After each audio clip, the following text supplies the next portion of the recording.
is the best event that I ever see. We do barbecue in Canada, but I never see so big and so nice like this. Maraming tao at saka maraming bisita.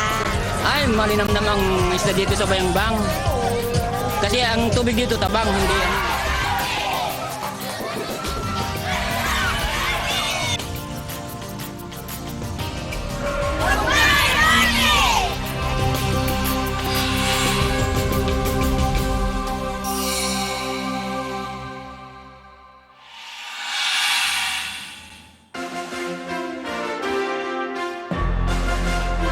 Last April 2013, few days after the 2013 Kalutan de Dalan, the local government initiated the move to make sure that private sector will be part of the 2014 Malangsi Fishtival.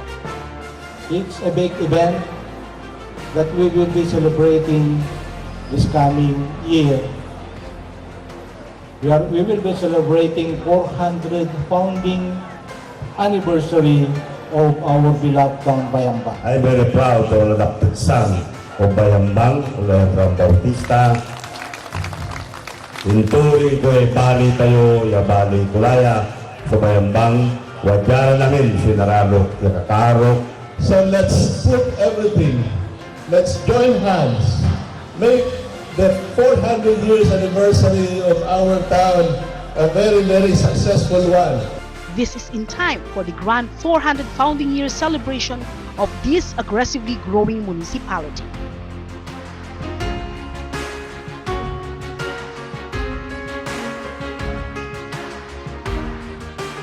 And so, the local government under the leadership of Mayor Ricardo Camacho has called for the private sector, immediately convening and forming the Quadricentennial Committee. The committee was headed by Dr. Henry J. Fernandez. The committee began meeting with the local government, discussing and putting up of several whole year events that will color the 400-year celebration. The committee began forming committee after committee, until committee chairs began resigning one by one. Several events that were previously planned under the Quadricentennial Committee did not materialize, leaving the challenge to the local government unit as the funds has become the primary concern for each event. Nevertheless, the mayor has stayed focused and believes he has to do the early promotions. Taga-Tarlac po ako na. Actually, taon-taon po ako bumibisita dito na. I love Bayambang Fish Festival. Tara na sa Malangsi Fishtival 2014. Makisaya, makilahon, at ipagdiwang ang Malangsi Fishtival 2014. Mayor Ricardo Camacho, nag-aanyaya sa Tara na at makisaya, makibahagi sa celebration ng taon. Halina sa Malangsi Fishtival 2014. Mayor Ricardo M. Camacho po, nag-aanyaya sa inyo. We are inviting you all and share the fun in this historical moment of victory. Halina't makisaya sa pinakamakulay na selebrasyon ng 2014 Malangsi Fishtival sa bahagyang lalawigan ng Pangasinan at ang mamamayan ng Bayambang. Sabay-sabay nating isisigaw ang Go Philippines Mabuhay. Mayor Ricardo M. Camacho po, kasama niyo. But because of financial constraint, the mayor had met the province, local and regional TV stations, the region-wide radio stations, FM and AM band, local news weekly publishers, and broadsheets correspondents. Altogether, they signed a support pact that binds an agreement of friendship with a goal to promote only the best of Bayambang. From that day on, from morning till dawn, and almost all weeks, the town has become an icon for the 4th Estate, with more than 300 press and broadcast releases made, and a little less of 100 broadcasters and writers, promoting the product, people, and the best of Bayambang. It's undeniably the best way that made Bayambang its best limelight. While the local government does its share that time, the Quadricentennial Committee equally managed to fulfill one of their goals: putting up a historical monument.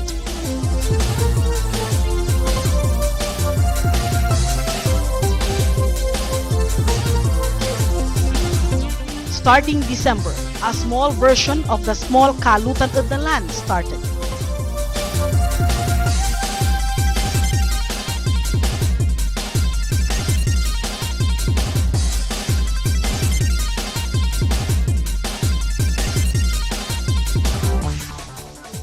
Meetings, consultations, and a little push to market the upcoming event continued.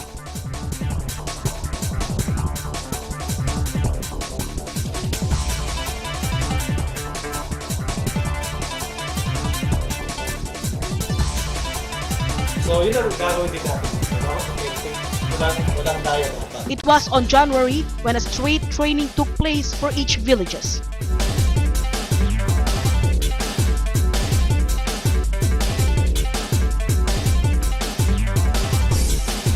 Because of the massive media drive, the province was made aware of the grand preparation.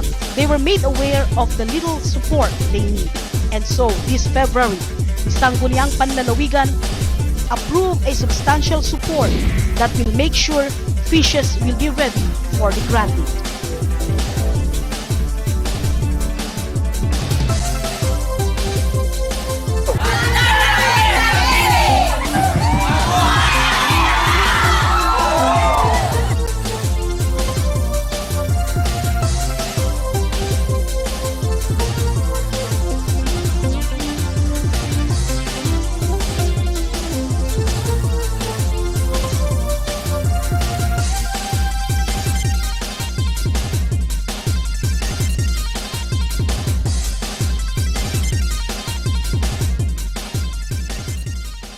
The grand mass wedding of the year took place.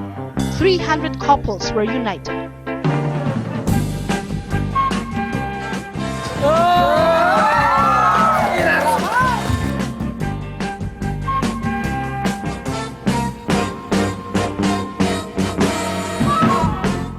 There was no denying that factions are building up as the grand day is fast approaching. But the local government stayed focused, together with the employees, the village's chief, and the people of Bayambang. Kaya I-suggest to Mayor na magpatawag kami ng meeting sa Exicom para maliwanagan ang lahat kasi kumbaga ang LGU Bayambang ang nakataya ng pangalang buong mundo, si kami yung frontliner sa lahat ng problema at kung paano namin i-meet yung 8 kilometers na grills, di ba? So dapat siguro sa amin magmumula ang majority decision. Sa totoo lang, parang ang nangyayari ilang tao lang sa munisipyo o sa LGU ang ini-inform nila, parang pati si Mayor nagugulat sa mga desisyon. Kung sama-sama at tulong-tulong kami ng LGU, kahit walang private yan na support, ay kayang-kaya na stand. Sa amin lahat, bilang consular ng Bayambang, ako ang nag-force, ako nag-stand kay Mayor na kumilos tayo, gawin natin, pagtanggol natin ng LGU, tayo ang may karapatan na ayusin, hindi ka tayo nagpag-away sa committee na buo ng fiesta dahil sa quadricentennial, ngunit dapat makialam tayo sapagkat pangalan ng Bayambang, LGU Bayambang, tayo mga halal ng bayan ang nakataya dito, hindi sila. The Pistay Valley event became more colorful. But as the events took place, preparation for the big day became stiffer.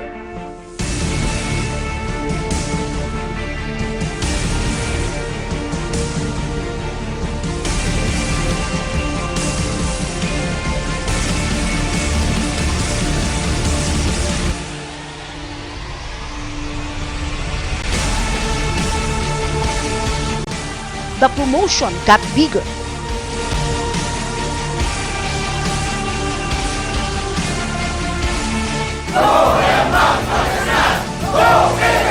Ang makulay at kakaibang Malangsi Fishtival ng Pangasinan. Tunghayan sa Sabado, 12 ng Abril. Dito lamang sa telebisyon ng Bayan.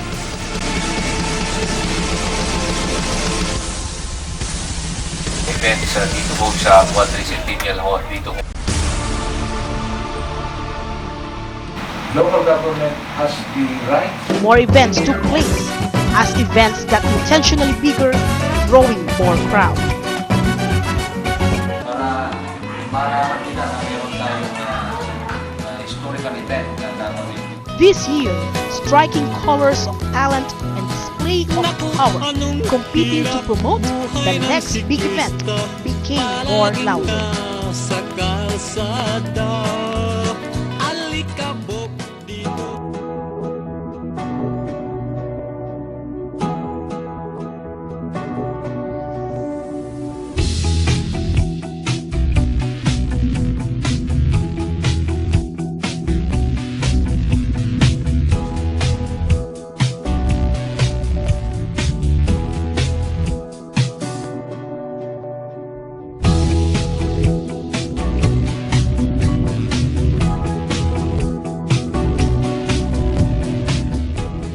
Ayan, sa akong barangay, magaling ang mga to. Ako, yung mga nagsasayaw sa harap, palakpak naman po dyan kung sa mga barangay. Just sit back and relax and have fun in Bayambang.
Sa lahat ng magsasaka ng Bayambang ay nagsibol-ibon dito sa ating mahal na bayan ng Bayambang.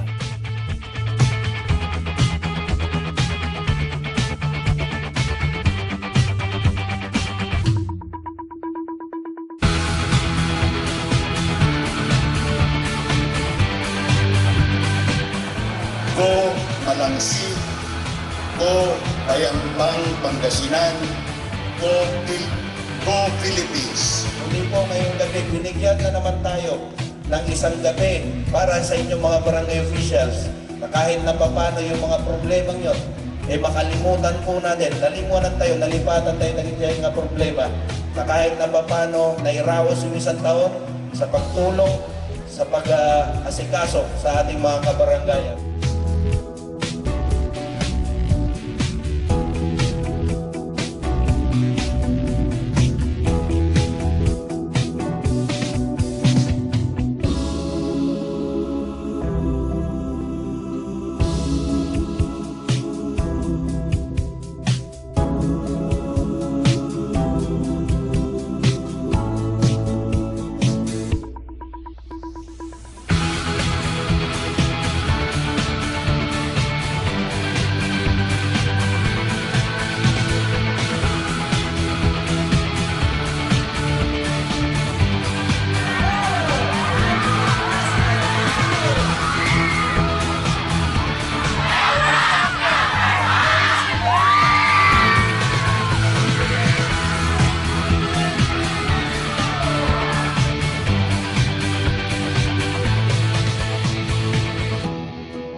ang layunin po ng Mutya ng Liga ay hindi lang po paligsahang pagkagandahan. Kaya nga po hinikayat namin ang buong bayan ng Bayambang dahil nais po namin na pagkaisahin ang bawat sulok ng ating bayan. Ito po ay aming binuksan. Binigyan po namin ng pagkakataon ang bawat isa sa lahat ng kadalagahan ng ating buong bayan at nagkaroon po tayo ngayon ng 29 na piling-pili na pinakamaganda sa buong bayan ng Bayambang.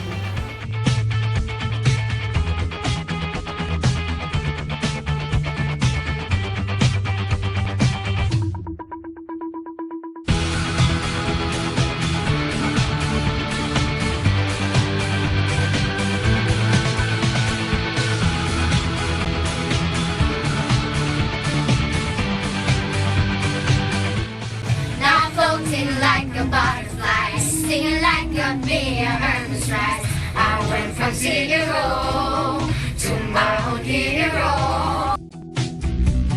Salamat din kayo dahil kayo ay naging bahagi ng ating selebrasyon ng piyestahan ng bayan ng Bayambang.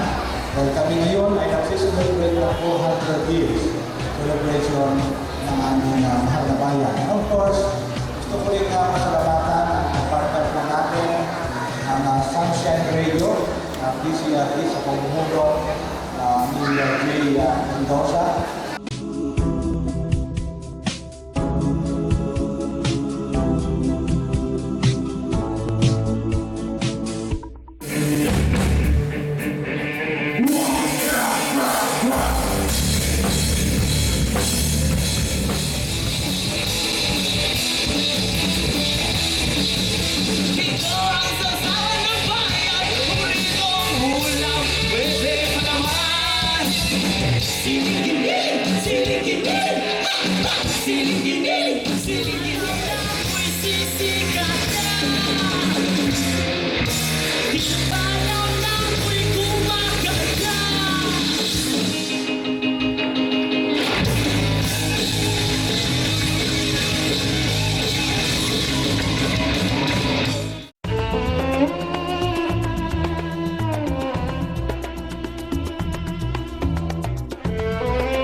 Meantime, hours before a new world record is set to be achieved, an official from Bangladesh flew to the Philippines and traveled from Manila to Bayambang.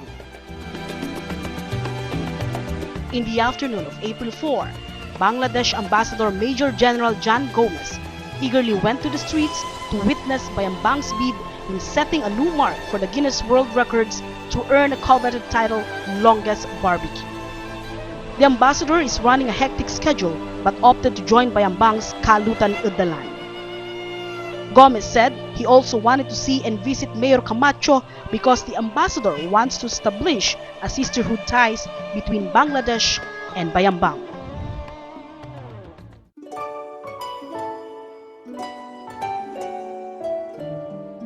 This 500,000 crowd witnessing the most awaited event that happened on its 400th year, delivered by 300 local, national, and foreign media organizations throughout the world.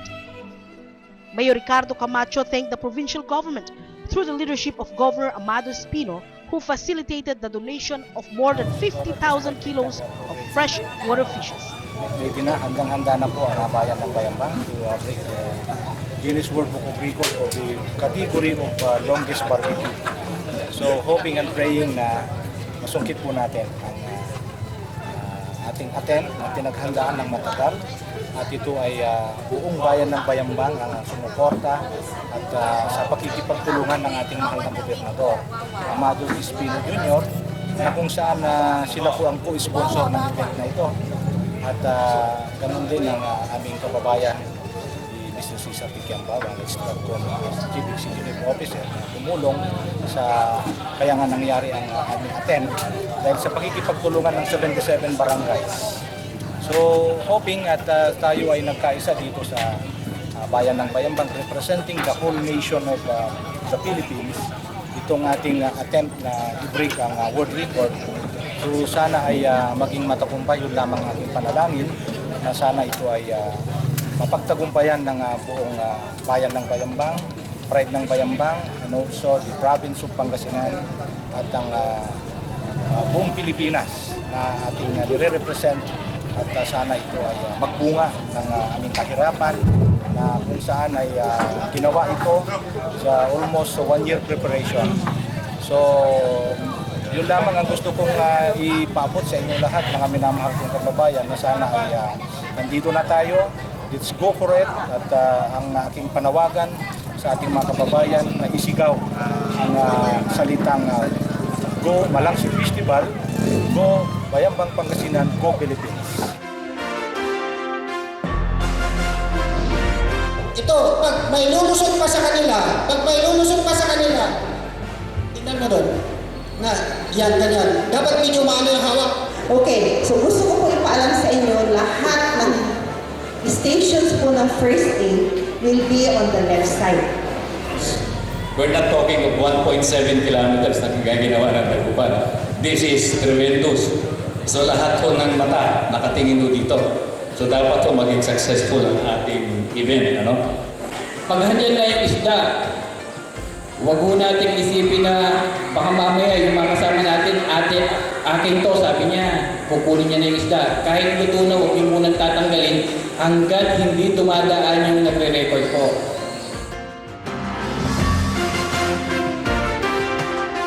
Ito naman, hindi lang naman Bayambang makikinabang ito.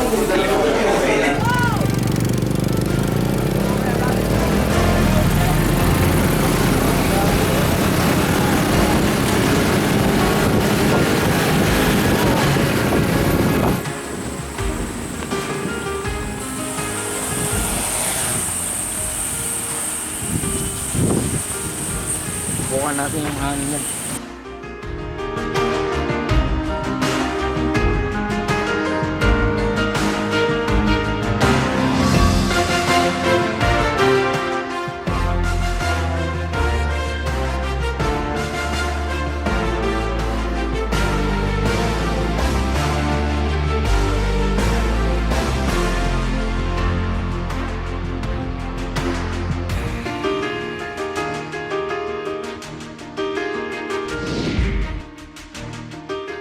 Bayambang is now the holder of the title Longest Barbecue, with its 8-kilometer grilling on April 4 of some 50,000 kilos of tilapia and other freshwater fish that was a success and ready to be put in the Guinness Book of World Records.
No less than Seda Subasi Gimechi of the Guinness World Records Regional Office in Turkey awarded a certificate of accomplishment which tells that Bayambang is the new holder of the world's longest barbecue. Bayambang's victory over its bid is attributable to the people whose concerted effort spelled triumph for the town, the province, and the nation. The true achievers who sacrificed their effort, time, and money for Bayambang's bid for world record were consistent in preparing the activities that made the endeavor of establishing an 8-kilometer long barbecue, indeed a new mark for the Guinness Book of World Records. First to be acknowledged are those who participated in the grilling. The participants are residents representing the respective villages that make up the entirety of Bayambang 77 barangays. Their participation manifested through cooperation and representation.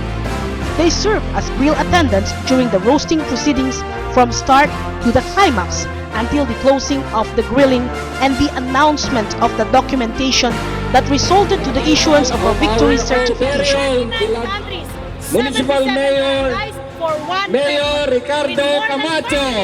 Mga kaibigan, ito na po ang bid ng Bayambang Pangasinan to the world record for the longest barbecue. At titignan ho natin kung makukuha ng bayan ng Bayambang ang bagong world record.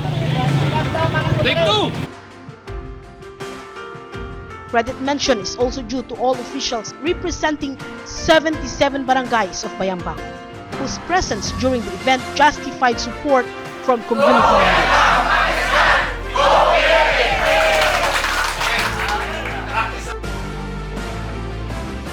Equally deserving recognition are members of the Sangguniang Bayan of Bayambang, whose presence also added life to the event, being stewards of the town's affairs.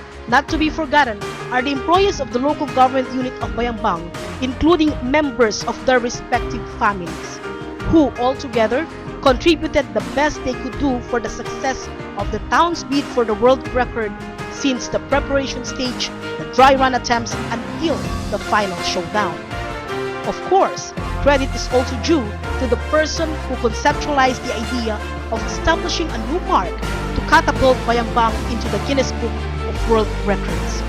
No other than Mayor Ricardo M. Camacho, who braved his way to clear the obstacles engineered by his detractors that apparently tried but failed to put a good man down.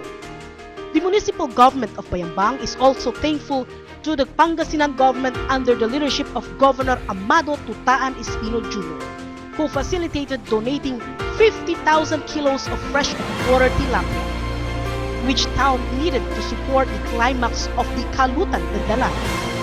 The presence of some 300 newsmen representing various media organizations in Pangasinan and across the nation, as well as international press groups, also need to be recognized. And this year, the town of Bayambang in Pangasinan seeks to establish a new Guinness World Record longest barbecue when it holds its 5th Malangsi Fishtival as a final activity of its 400th anniversary tomorrow, April 4.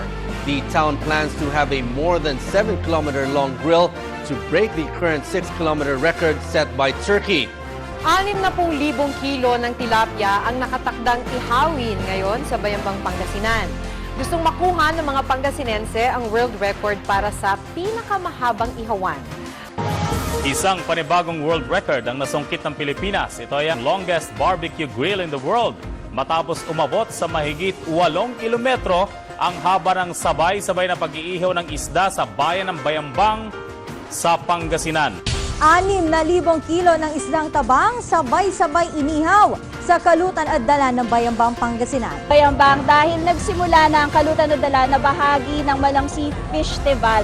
Pero bago nito, todo ang preparasyon ng mga kalahok, lalo't gusto nila masungkit ang world record na longest barbecue grill in the world.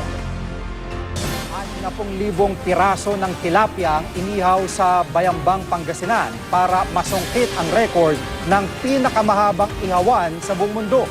May bago pong world record na hawak ang Pilipinas. Nasungkit ng Bayambang, Pangasinan ang Guinness World Record para sa longest grill o pinakamahabang ihawan sa buong mundo na pinag-ihawan ng 50,000 kilo ng isda.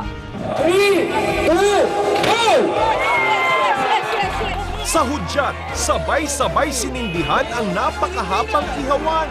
50,000 kilo ng tilapia at iba pang isdang tabang ang inihaw.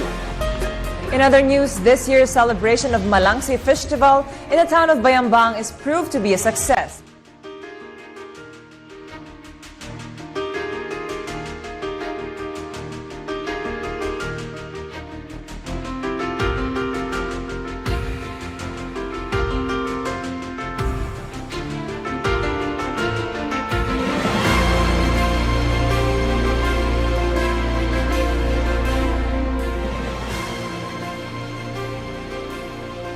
as well as international press groups, also need to be recognized.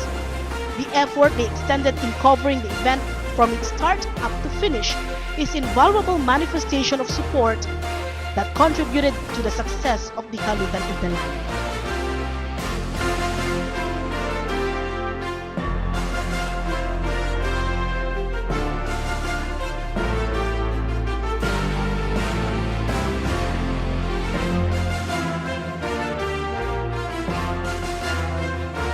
A word of gratitude also goes to the nearly 500,000 spectators whose presence supported immensely the documentation necessary to justify the authenticity of the event.